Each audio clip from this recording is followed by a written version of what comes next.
Hi friends, ഇന്നത്തെ നമ്മുടെ കൊച്ചു വീഡിയോയിലേക്ക് എല്ലാ കൂട്ടുകാർക്കും സ്വാഗതം. ഇന്ന് ഞാൻ വന്നിട്ടുള്ളത് ഗോതമ്പ് മാവ് വെച്ചിട്ട് വളരെ ടേസ്റ്റി ആയിട്ടുള്ള ഒരു റെസിപ്പി തയ്യാറാക്കുന്ന വീഡിയോയുമായാണ്. ഈ റെസിപ്പി ബ്രേക്ക്ഫാസ്റ്റിനും അതുപോലെ ഡിന്നറിനും കഴിക്കാൻ പറ്റിയ റെസിപ്പിയാണ്. അതുപോലെ ചായക്കൊപ്പവും കഴിക്കാൻ നല്ല കിടു ടേസ്റ്റാണ്. സ്കൂൾ വിട്ട് വരുന്ന കുട്ടികൾക്ക് നല്ല ടേസ്റ്റി ആയിട്ടുള്ള ഈ ഒരു റെസിപ്പി തയ്യാറാക്കി കൊടുക്കാം. അപ്പോൾ ടേസ്റ്റിയും ഹെൽത്തിയുമായിട്ടുള്ള ഈ ഒരു റെസിപ്പി എങ്ങനെയാണ് തയ്യാറാക്കുന്നതെന്ന് നോക്കാം. വീഡിയോ സ്കിപ്പ് ചെയ്യാതെ മുഴുവനായി കാണണം. വീഡിയോ ഇഷ്ടമാകുമെങ്കിൽ ലൈക്ക് ചെയ്ത് നിങ്ങളുടെ ഫ്രണ്ട്സിനും ഫാമിലിക്കും ഷെയർ ചെയ്ത് കൊടുക്കുക. ചാനൽ സബ്സ്ക്രൈബ് ചെയ്യാതെ കാണുന്ന കൂട്ടുകാർ ആരെങ്കിലും ഉണ്ടെങ്കിൽ ചാനൽ സബ്സ്ക്രൈബ് ചെയ്ത് അടുത്തുള്ള ബെല്ലൈക്കണിൽ ഓൾ എന്ന ബെല്ലൈക്കൺ കൂടി പ്രസ് ചെയ്ത് കൊടുത്താൽ ഞാനിടുന്ന എല്ലാ വീഡിയോസിൻ്റെയും നോട്ടിഫിക്കേഷനും നിങ്ങൾക്ക് എളുപ്പം ലഭിക്കും. നമ്മുടെ ടേസ്റ്റിയായ റെസിപ്പി തയ്യാറാക്കുന്നതിനായി ഞാനൊരു ബൗൾ എടുത്ത് വെച്ചിട്ടുണ്ട്. അതിലേക്ക് നമുക്ക് 2 കപ്പ് ഗോതമ്പ് മാവ് ചേർക്കാം. ഈ റെസിപ്പി മൈദ മാവിലും ചെയ്യാവുന്നതാണ്, എന്നാൽ വളരെ ഹെൽത്തി ആയിട്ട് നമുക്ക് ഗോതമ്പ് മാവിൽ ചെയ്തെടുക്കാം. ഈ മാവിന് ആവശ്യത്തിനുള്ള ഉപ്പ് ചേർക്കാം. എന്നിട്ട് നന്നായിട്ടൊന്ന് മിക്സ് ചെയ്ത് കൊടുക്കാം. ഇനി ഇതിലേക്ക് സൺഫ്ലവർ ഓയിൽ 1 സ്പൂൺ ചേർത്ത് കൊടുക്കാം. ഓയിലിന് പകരം നിങ്ങൾക്ക് നെയ്യ് വേണമെങ്കിൽ ചേർത്ത് കൊടുക്കാവുന്നതാണ്. എന്നിട്ട് നന്നായിട്ടൊന്ന് മിക്സ് ചെയ്യാം. ഇനി ഇത് നമുക്ക് നന്നായിട്ടൊന്ന് കുഴച്ചെടുക്കണം. അതിനായിട്ട് വെള്ളം ഒഴിച്ച് നമ്മൾ ചപ്പാത്തിക്ക് കുഴയ്ക്കുന്ന ആ ഒരു രീതിയിൽ നന്നായിട്ടൊന്ന് കുഴച്ചെടുക്കാം. ആദ്യമേ ഒരുപാട് വെള്ളം ഒഴിക്കാതെ കുറച്ച് വെള്ളം ഒഴിച്ച് ആദ്യം ഇതുപോലെ മിക്സ് ചെയ്തതിന് ശേഷം വീണ്ടും വെള്ളം ഒഴിച്ച് നന്നായിട്ട് കുഴച്ചെടുക്കാവുന്നതാണ്. ഇപ്പോഴിത് ഞാൻ നല്ല രീതിയിൽ നല്ല സോഫ്റ്റായിട്ട് തന്നെ കുഴച്ചെടുത്തിട്ടുണ്ട്. ഇനി നമുക്കിത് അല്പനേരം അടച്ച് വയ്ക്കാം. ഈ സമയത്ത് നമുക്ക് ഇതിനാവശ്യമുള്ള സ്റ്റഫിംഗ് തയ്യാറാക്കിയെടുക്കാം. അതിനായി ഒരു പാൻ അടുപ്പത്തേക്ക് വെച്ചിട്ടുണ്ട്. പാൻ ചൂടാകുമ്പോഴേക്കും ഇതിലേക്ക് നമുക്ക് 2 സ്പൂൺ സൺഫ്ലവർ ഓയിൽ ചേർക്കാം. എണ്ണ നന്നായി ചൂടായി വരുമ്പോഴേക്കും ഇതിലേക്ക് 1/4 ടീസ്പൂൺ പെരിഞ്ജീരകം ചേർത്ത് കൊടുക്കാം. പെരിഞ്ജീരകം മുരിഞ്ഞു വരുന്ന സമയത്ത് നമുക്കിതിലേക്ക് 2 മീഡിയം സൈസ് സവാള ചെറുതായി അരിഞ്ഞത് ചേർത്ത് കൊടുക്കാം.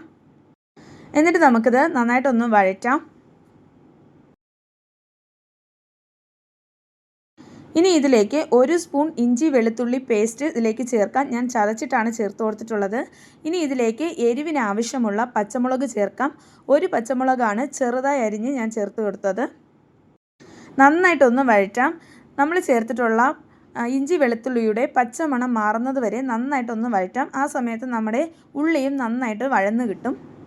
ഇപ്പോഴിതാ നന്നായിട്ട് തന്നെ ഉള്ളി വഴന്ന് കിട്ടിയിട്ടുണ്ട്. ഇനി നമുക്കിതിലേക്ക് മസാലയൊക്കെ ചേർക്കാം. ഇതിലേക്ക് 1 സ്പൂൺ കാശ്മീരി ചില്ലി പൗഡർ ചേർത്ത് കൊടുക്കാം. 1/2 ടീസ്പൂൺ ഗരം മസാല ചേർക്കാം. പിന്നെ ഇതിലേക്ക് ഒരു 1/4 ടീസ്പൂൺ മഞ്ഞൾപ്പൊടി ചേർക്കാം. എന്നിട്ട് നന്നായിട്ട് വഴറ്റാം. നമ്മൾ ചേർത്ത ഈ പൊടികളുടെ പച്ചമണം മാറിക്കിട്ടുന്നത് വരെ നന്നായിട്ടൊന്ന് വഴറ്റി കൊടുക്കാം.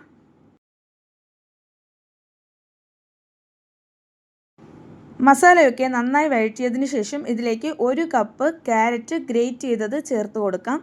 ഗ്രേറ്റ് ചെയ്ത് ചേർത്ത് കൊടുക്കുമ്പോൾ ക്യാരറ്റ് പെട്ടെന്ന് വെന്ത് കിട്ടും. കഴിക്കാനും നല്ല സ്വാദുണ്ടാവും.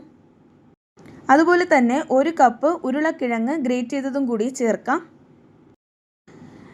ഇനി ഈ വെജിറ്റബിൾ മിക്സിന് വേണ്ടിയിട്ടുള്ള ഉപ്പ് ചേർക്കാം. ഞാനിവിടെ ഒരു 1/2 ടീസ്പൂൺ ഉപ്പാണ് ചേർത്ത് കൊടുത്തിട്ടുള്ളത്. എന്നിട്ട് നമുക്കിത് നന്നായിട്ട് വഴറ്റാം. നമ്മൾ ചേർത്തിട്ടുള്ള ഉരുളക്കിഴങ്ങും ക്യാരറ്റും നന്നായി വെന്ത് കിട്ടണം. അതിന് വേണ്ടിയിട്ട് നന്നായിട്ട് മിക്സ് ചെയ്തതിന് ശേഷം 2 മിനിറ്റ് നമുക്കിത് അടച്ച് വെച്ച് വേവിക്കാം. വെറും 2 മിനിറ്റിൽ തന്നെ നമ്മുടെ ഈ ക്യാരറ്റും ഉരുളക്കിഴങ്ങും വെന്ത് കിട്ടും.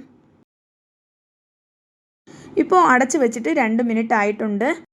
ഇപ്പോൾ തുറന്ന് നോക്കുമ്പോൾ ക്യാരറ്റും ഉരുളക്കിഴങ്ങും നല്ല രീതിയിൽ തന്നെ വെന്ത് കിട്ടിയിട്ടുണ്ട്.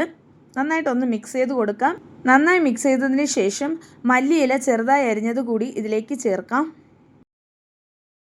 മല്ലിയില ചേർത്തതിന് ശേഷം നമുക്ക് നന്നായിട്ടൊന്ന് മിക്സ് ചെയ്ത് കൊടുക്കാം. എന്നിട്ട് സ്റ്റവ് ഓഫ് ചെയ്യാം. എന്നിട്ട് ഈ മിക്സ് ഒന്ന് തണുക്കാനായി വയ്ക്കാം. ഇപ്പോൾ നമ്മൾ തയ്യാറാക്കിയ വെജിറ്റബിൾ മിക്സ് നന്നായി തണുത്തിട്ടുണ്ട്. മറ്റൊരു പാത്രത്തിലേക്ക് മാറ്റി വയ്ക്കാം. ഇനി നമ്മൾ നേരത്തെ കുഴച്ച് വെച്ചിട്ടുള്ള മാവ് നോക്കാം. നമ്മുടെ മാവ് നല്ല സോഫ്റ്റ് ആയിട്ട് തന്നെ ഉണ്ട്. നമ്മൾ കൈകൊണ്ട് ഒന്നുകൂടി പ്രസ് ചെയ്ത് കുഴയ്ക്കാം. അപ്പോൾ ഒന്നുകൂടി നല്ല സോഫ്റ്റായി കിട്ടും. ഇനി നമുക്ക് ഇതിന്ന് കുറച്ച് മാവ് ഉരുളയാക്കി എടുക്കാം. സാധാരണ ചപ്പാത്തിക്ക് മാവ് എടുക്കുന്ന രീതിയിൽ ഉരുളയാക്കി എടുക്കാം. നമ്മൾ ചപ്പാത്തിക്ക് എടുക്കുന്നതിനേക്കാളും ഒരല്പം മാത്രം മാവ് കൂടുതലാക്കി എടുക്കണം.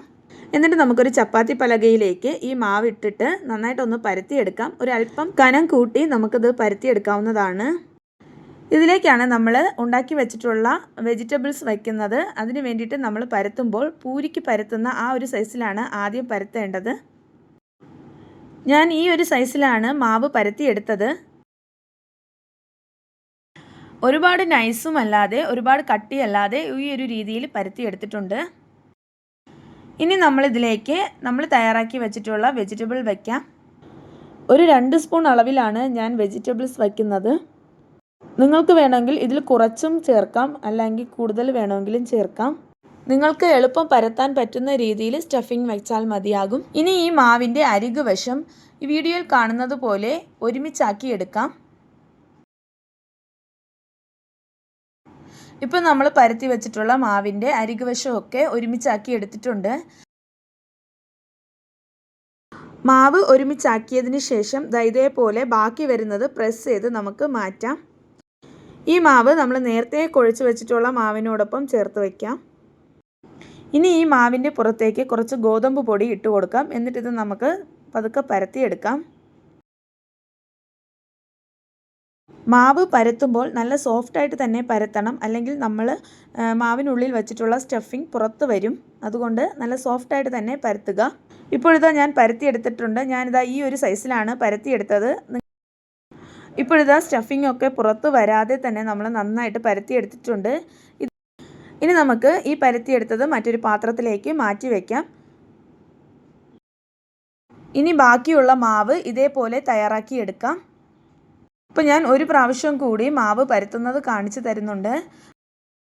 ആദ്യം നമുക്ക് മാവ് ഒരു പൂരിയുടെ സൈസിൽ പരത്തിയെടുക്കാം. അതിനുശേഷം അതിനുള്ളിലേക്ക് സ്റ്റഫിംഗ് വയ്ക്കാം.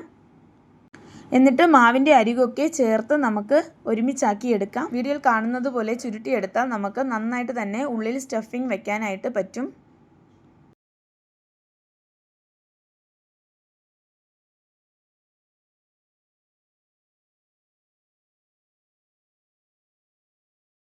ഇതുപോലെ എല്ലാ മാവും സ്റ്റഫിംഗ് വെച്ച് പരത്തിയെടുത്തിട്ടുണ്ട്. അടുത്തതായി നമുക്കിതെല്ലാം വേവിച്ചെടുക്കണം. അതിന് വേണ്ടിയിട്ട് സ്റ്റവിൽ ഒരു പാത്രം വെച്ച് അതിൽ വെള്ളം ഒഴിച്ച് വെച്ചിട്ടുണ്ട്. അതിൻ്റെ പുറത്തേക്ക് ഇതുപോലത്തെ ഒരു പാത്രം വയ്ക്കാം. ഇങ്ങനെയല്ലാതെ ഇഡ്ഡലി പാത്രത്തിൽ വേണമെങ്കിൽ നിങ്ങൾക്ക് ചെയ്തെടുക്കാവുന്നതാണ്. മാവ് ഒട്ടിപ്പിടിക്കാതിരിക്കാൻ അല്പം ഓയിൽ ബ്രഷ് ചെയ്ത് കൊടുക്കാം. ഇപ്പോഴിതാ നമ്മൾ പാത്രത്തിൽ വെച്ചിട്ടുള്ള വെള്ളം നന്നായി തിളച്ച് നല്ല രീതിയിൽ ആവി വരുന്നുണ്ട്. ഈ സമയത്ത് നമ്മൾ തയ്യാറാക്കി വെച്ചിട്ടുള്ളത് ഇതിലേക്ക് വെച്ച് കൊടുക്കാം. ഞാനിവിടെ 3 എണ്ണമാണ് വേവിക്കാനായി വെക്കുന്നത്. നിങ്ങൾക്ക് വേണമെങ്കിൽ പരത്തി വെച്ച് മുഴുവൻ തന്നെ വെച്ച് കൊടുക്കാവുന്നതാണ്. എന്നിട്ടിത് നമുക്ക് അടച്ച് വെച്ച് ഒരു 10 മിനിറ്റ് നന്നായിട്ടൊന്ന് വേവിച്ചെടുക്കാം. ഈ റെസിപ്പിക്ക് സൈഡ് ഡിഷിൻ്റെ ആവശ്യമില്ല, അങ്ങനെ തന്നെ കഴിക്കാം. അടിപൊളി ടേസ്റ്റാണ്. എങ്കിലും സൈഡ് ഡിഷ് വേണമെന്നുണ്ടെങ്കിൽ നമുക്കിതിൻ്റെ കൂടെ തക്കാളി ചട്നി തയ്യാറാക്കാവുന്നതാണ്. വളരെ പെട്ടെന്ന് ഒരു തക്കാളി ചട്നി ഉണ്ടാക്കാം. അടിപൊളി ടേസ്റ്റാണ്. ഒരു പാൻ ചൂടാക്കാനായി അടുപ്പത്തേക്ക് വെച്ചിട്ടുണ്ട്. പാൻ ചൂടായതിനു ശേഷം 2 ടേബിൾ സ്പൂൺ എണ്ണ ഒഴിക്കാം. എണ്ണ നന്നായി ചൂടായി വരുമ്പോഴേക്കും അതിലേക്ക് 1/2 ടീസ്പൂൺ കടുക് ചേർക്കാം. കടുക് നന്നായി പൊട്ടി വരുമ്പോൾ അതിലേക്ക് എരിവിനാവശ്യമുള്ള വറ്റൽമുളക് ചേർത്ത് കൊടുക്കാം. നമ്മളിതിലേക്ക് പച്ചമുളക് ചേർക്കുന്നില്ല, വറ്റൽമുളകാണ് ചേർത്ത് കൊടുക്കുന്നത്. വറ്റൽമുളക് നന്നായി ഇതുപോലെ നന്നായിട്ടൊന്ന് ബ്രൗൺ കളറായി വരുമ്പോഴേക്കും ഇതിലേക്ക് നമുക്ക് ഒരു ചെറിയ സവാള ചെറുതായി അരിഞ്ഞ് ചേർത്ത് കൊടുക്കാം. എന്നിട്ട് ഇതിലേക്ക് 3 അല്ലി വെളുത്തുള്ളി അതുപോലെ തന്നെ ഞാൻ ഇട്ട് കൊടുത്തിട്ടുണ്ട്. ഇനി നമുക്കിത് ഇതേപോലെ ഒരു ചെറിയ കഷ്ണം ഇഞ്ചി ചെറുതായി അരിഞ്ഞ് ചേർത്ത് കൊടുക്കാം. എന്നിട്ട് നന്നായിട്ടൊന്ന് വഴറ്റി കൊടുക്കാം. അധിക നേരമൊന്നും വേണ്ട ഈ തക്കാളി ചട്നി തയ്യാറാക്കുന്നതിന് വേണ്ടിയിട്ട്. എന്നിട്ട് ഇതാ നമ്മൾ ഒരു 4 ചെറിയ തക്കാളി അരിഞ്ഞത്, നല്ല പഴുത്ത തക്കാളി അരിഞ്ഞത് ചേർത്ത് കൊടുക്കാം. എന്നിട്ട് നന്നായിട്ടൊന്ന് മിക്സ് ചെയ്ത് കൊടുക്കാം. ഉപ്പ് ചേർക്കാം. നന്നായിട്ട് മിക്സ് ചെയ്ത് കൊടുക്കാം. ചെറുതായിട്ടൊന്ന് വാടി വരണം. അതിന് വേണ്ടിയിട്ട് അല്പനേരം അടച്ച് വയ്ക്കാം. 1 മിനിറ്റ് അടച്ച് വെച്ചാൽ മാത്രം മതി. എന്നിട്ട് നന്നായിട്ട് മിക്സ് ചെയ്ത് കൊടുക്കാം. എന്നിട്ട് ഇതിലേക്ക് ഒരു വലിയ പിടി നമ്മുടെ മല്ലിയില കൂടി ഇതിലേക്ക് ചേർക്കാം. മല്ലിയില ചേർക്കുമ്പോഴാണ് ഈ തക്കാളി ചട്നിക്ക് അടിപൊളി സ്വാദ് ഉണ്ടാവുന്നത്. എന്നിട്ട് ഇതാ നമ്മൾ സ്റ്റവ് ഓഫ് ചെയ്തിട്ടുണ്ട്. ഇനി ഈ മല്ലിയിലയുടെ പുറത്തേക്ക് തക്കാളി ഇതുപോലെ ആക്കി കൊടുക്കാം. നമ്മളിപ്പോൾ സ്റ്റവ് ഓഫ് ചെയ്തിട്ടുണ്ട്. ഇനി ഇത് നമുക്ക് തണുക്കാനായി വെക്കാം. നമ്മളിവിടെ വേവിക്കാൻ വെച്ചത് നന്നായിട്ട് തന്നെ വെന്ത് കിട്ടിയിട്ടുണ്ട്. നല്ല സോഫ്റ്റും വളരെ ഹെൽത്തിയുമായിട്ടുള്ള നമ്മുടെ പലഹാരം ഇവിടെ റെഡിയായി. നമുക്കിത് ചൂടോടെ തന്നെ കഴിക്കാവുന്നതാണ്. മുതിർന്നവർക്കൊക്കെ വളരെ ഹെൽത്തിയാണ് ഈ പലഹാരം. രാവിലെ ആയാലും ചായക്കൊപ്പവും നമുക്കിത് കഴിക്കാവുന്നതാണ്. വെയിറ്റ് കുറയ്ക്കാൻ ഉദ്ദേശിക്കുന്നവർക്ക് വളരെ ഹെൽത്തി ആയ ഒരു റെസിപ്പിയാണിത്. അപ്പോൾ ദാ നമ്മുടെ പലഹാരം ഞാനൊരു പ്ലേറ്റിലേക്ക് മാറ്റി വെച്ചിട്ടുണ്ട്. നല്ല ടേസ്റ്റി ആയിട്ടുള്ള നല്ല ഹെൽത്തി ആയിട്ടുള്ള പലഹാരമാണ്. ഇനി നമ്മളുടെ കുട്ടികൾക്ക് കൊടുക്കുന്നതിന് വേണ്ടിയിട്ടും ചായയുടെ കൂടെ കഴിക്കാനായിട്ടും ഈ ഒരു പലഹാരത്തിന് നമ്മൾ അല്പം ഒന്ന് ചേഞ്ച് ചെയ്തെടുക്കുന്നുണ്ട്. ഇങ്ങനെ താല്പര്യം ഉണ്ടെങ്കിൽ ചെയ്താൽ മതി. ചെയ്യുമ്പോൾ നല്ല ടേസ്റ്റ് ആയിരിക്കും. അപ്പോൾ അതിന് വേണ്ടിയിട്ട് ഒരു പാൻ അടുപ്പത്തേക്ക് വെച്ചിട്ടുണ്ട്. പാൻ ചൂടാകുമ്പോഴേക്കും അതിലേക്ക് കുറച്ച് എണ്ണ ഒഴിച്ചു കൊടുക്കാം. എണ്ണ നന്നായി ചൂടായി വരുമ്പോഴേക്കും നമുക്കിതിലേക്ക് നമ്മളിതാ തയ്യാറാക്കി വെച്ചിട്ടുള്ള പലഹാരം ഇട്ട് കൊടുക്കാം. എന്നിട്ട് നമുക്കിത് തിരിച്ചും മറിച്ചും ഇട്ട് നന്നായിട്ടൊന്ന് ചുട്ടെടുക്കാം. നല്ല ഗോൾഡൻ കളർ ആകുന്നത് വരെ നന്നായിട്ടൊന്ന് മുരിച്ചെടുക്കാം. ഇങ്ങനെ ചെയ്ത് കൊടുത്താൽ കുട്ടികൾക്കൊക്കെ ഒത്തിരി ഇഷ്ടമാകും. ടേസ്റ്റും കൂടുതലായിരിക്കും. ചായയുടെ ഒപ്പം കഴിക്കാൻ അടിപൊളി ടേസ്റ്റാണ്. ഉറപ്പായും ഇതുപോലെ ട്രൈ ചെയ്ത് നോക്കണം.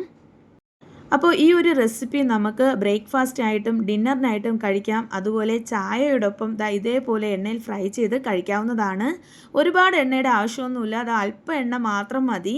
ഇത് നമുക്ക് തിരിച്ച് മറിച്ചിട്ടാണ് നമ്മളിത് മുരിച്ചെടുക്കുന്നത്. ഇങ്ങനെ ചെയ്യുമ്പോൾ ഈ റെസിപ്പിയുടെ ടേസ്റ്റ് ഒന്നുകൂടെ കൂടും. അടിപൊളി ടേസ്റ്റാണ്. നമ്മുടെ വീട്ടിൽ ഗസ്റ്റൊക്കെ വരുമ്പോൾ ഇതേപോലെ ഒരു പലഹാരം ചെയ്ത് കൊടുത്തു നോക്കൂ. അവർക്കൊക്കെ ഒത്തിരി ഇഷ്ടമാകും. അതുപോലെ ഈ റെസിപ്പി നമുക്ക് കുട്ടികൾക്ക് സ്കൂളിൽ കൊടുത്തയക്കാവുന്നതാണ്. കോളേജിലും ഓഫീസിലും ഒക്കെ കൊണ്ടുപോകാം. നല്ല ഹെൽത്തി ആയിട്ടുള്ള റെസിപ്പിയാണ്. ഇപ്പോഴിത് ആവിയിൽ വേവിച്ചെടുത്ത എല്ലാ പലഹാരവും ഇതേപോലെ തന്നെ എണ്ണയിൽ മുരിച്ചെടുത്തിട്ടുണ്ട്. ഇതിനോടൊപ്പം കഴിക്കാനായി തയ്യാറാക്കിയ തക്കാളിയുടെ മിക്സ് ഇവിടെ തണുത്തിട്ടുണ്ട്. ഇനി ഒരു മിക്സി ജാറിലേക്ക് മാറ്റാം. ഇനി ഇത് നമുക്ക് അരച്ചെടുത്തിട്ട് വരാം. നല്ല പേസ്റ്റ് പോലെ അരച്ചെടുക്കാം. അപ്പോൾ നമ്മുടെ തക്കാളി ചട്നി റെഡി ആയിട്ടുണ്ട്. അടിപൊളി ടേസ്റ്റിയായ ഒരു ചട്നി റെസിപ്പിയാണ്. ഇത് നമുക്ക് ദോശയ്ക്കും ഇഡലിക്കും ചപ്പാത്തിക്കും ഒക്കെ കഴിക്കാൻ പറ്റിയതാണ്. അപ്പോൾ നമ്മൾ ഇന്ന് തയ്യാറാക്കി കാണിച്ച ഈ ഒരു റെസിപ്പിക്ക് നല്ലൊരു കോമ്പിനേഷനായ ഒരു ചട്നിയാണ്. ഉറപ്പായും ട്രൈ ചെയ്ത് നോക്കണം. നമ്മുടെ ഈ ഗോതമ്പ് പലഹാരത്തിന് ഒരു സൈഡ് ഡിഷിൻ്റെ ആവശ്യമില്ല. എന്നാലും നല്ല ടേസ്റ്റിയായ ഈ തക്കാളി ചട്നി തീർച്ചയായും ട്രൈ ചെയ്ത് നോക്കുക. അപ്പോൾ നമ്മൾ ഇന്ന് കാണിച്ച ടേസ്റ്റി ആയിട്ടുള്ള ഈ ഒരു ഗോതമ്പ് വെച്ചിട്ടുള്ള പലഹാരം ഉറപ്പായും കൂട്ടുകാരെല്ലാം ട്രൈ ചെയ്ത് നോക്കണം. അപ്പോൾ അതുപോലെ തന്നെ നമ്മളിന്ന് കാണിച്ച ചട്നി റെസിപ്പിയും തയ്യാറാക്കി നോക്കുക. ഗോതമ്പ് മാവ് വെച്ചിട്ട് വളരെ ഹെൽത്തി ആയിട്ടുള്ള ഈ ഒരു റെസിപ്പി ഉറപ്പായും കൂട്ടുകാരെല്ലാം ട്രൈ ചെയ്ത് നോക്കുമെന്ന് വിശ്വസിക്കുന്നു. ട്രൈ ചെയ്ത് നോക്കിയിട്ട് നിങ്ങളുടെ വിലയേറിയ അഭിപ്രായം നമ്മുടെ കമൻറ്റ് ബോക്സിൽ വന്ന് പറയാനൊന്നും മറക്കരുത്. അതുപോലെ നിങ്ങൾക്ക് ഈ വീഡിയോ ഇഷ്ടമായെങ്കിൽ വീഡിയോ ലൈക്ക് ചെയ്യുക. നിങ്ങളുടെ ഫ്രണ്ട്സിനും ഫാമിലിക്കും ഒക്കെ ഷെയർ ചെയ്ത് കൊടുക്കുക. നമ്മുടെ ചാനൽ സബ്സ്ക്രൈബ് ചെയ്യാതെ കാണുന്ന കൂട്ടുകാർ ആരെങ്കിലും ഉണ്ടെങ്കിൽ ചാനൽ ഒന്ന് സബ്സ്ക്രൈബ് ചെയ്ത് അടുത്തുള്ള ബെല്ലൈക്കണിൽ ഓൾ എന്ന ബെല്ലൈക്കൺ കൂടി പ്രസ് ചെയ്ത് കൊടുത്താൽ ഞാനിടുന്ന എല്ലാ വീഡിയോസിൻ്റെയും നോട്ടിഫിക്കേഷനും നിങ്ങൾക്ക് എളുപ്പം ലഭിക്കും. മറ്റൊരു പുതിയ വീഡിയോയുമായി വീണ്ടും വരാം. അതുവരെ എല്ലാ കൂട്ടുകാർക്കും നന്ദി.